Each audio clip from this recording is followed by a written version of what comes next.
What careers or jobs most attract psychopaths? John Ronson wrote a fantastic book, The Psychopath Test. He interviewed people who created and used the test, as well as many psychopaths. Psychopaths in his book ranged from imprisoned murderers to very wealthy CEOs. My uncle is a non-violent psychopath. He was a very successful stockbroker, retired at 50, has a house that overlooks the beach where they shot Baywatch, has never helped a single person in his family, only helps people strangers he can leverage into more social status. One of the most miserable people I've ever met in my whole life. He has no remorse for anything he says to anyone and can change from being a fun guy to a dick at the drop of a hat. He has 25 or so more years left. He still might murder someone, especially as he gets up in years and gives less of a fuck. Lawyers, CEOs, surgeons and civil servants, from what I've read, have some of the higher rates. Most clinical psychopaths, over 30 on the checklist, are actually so impulsive and out of control that they either don't have jobs because they're in prison right now, or they bounce from job to job, either quitting or getting fired fast. A prominent trait of psychopathy is actually an inability to hold down jobs for long periods of time. People might say surgeons or CEOs. That psychopathic trait is not full-blown psychopaths.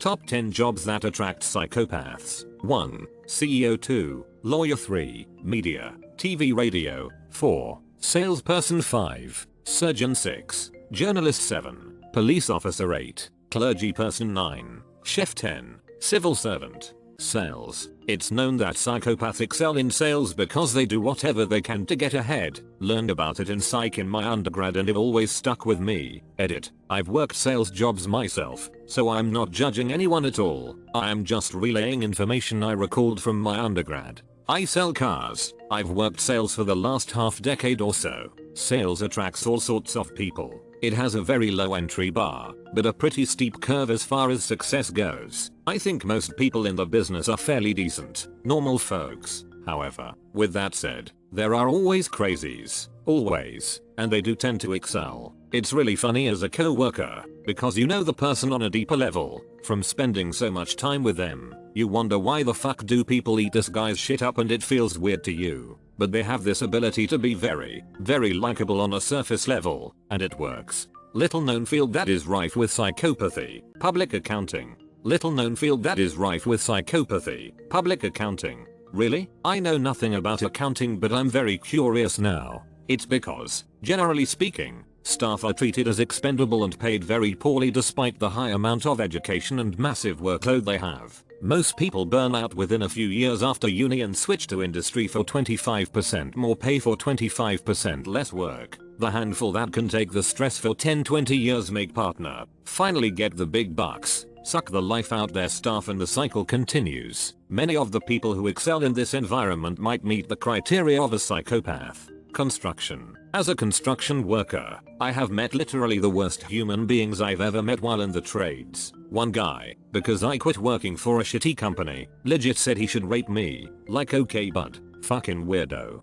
I find those often in HR are not people that should be in HR. HR, in my experience, tends to be run by the sorts of people who threw parties in high school specifically so they could pointedly not invite certain people. HR also, in my experience, tends to be run by people dumber than paint chips. As a manager, there are times when you need to do something so evil even the legal department won't do it. For those times, you have HR. I am a senior manager for a large engineering firm and cannot figure out why anyone would want to be in HR. No one trusts you. We try our best to avoid talking with you. Certainly do not want to involve you in any decisions, and you have no idea what we do. Crossing guts, always telling you what to do and what not to do and when to do it. The fucking entitlement these people have.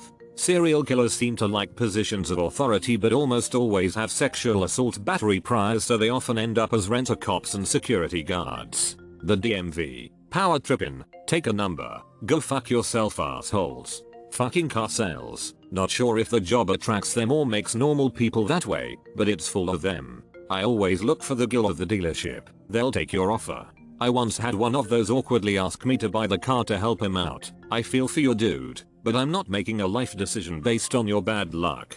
I once had a car salesman ask me to borrow $20. During the test drive he gave me a sob story about how broke he was and he didn't have gas money to get home after work. After the test drive I said I was going to go home and think about it. I really just wanted to get out of there. The guy says, "Man, if you aren't going to buy a car now, can you please at least help me out and loan me $20 and I will take it off the price of the car when you come back to buy it." This was at a reputable Ford dealership in the city I lived in at the time.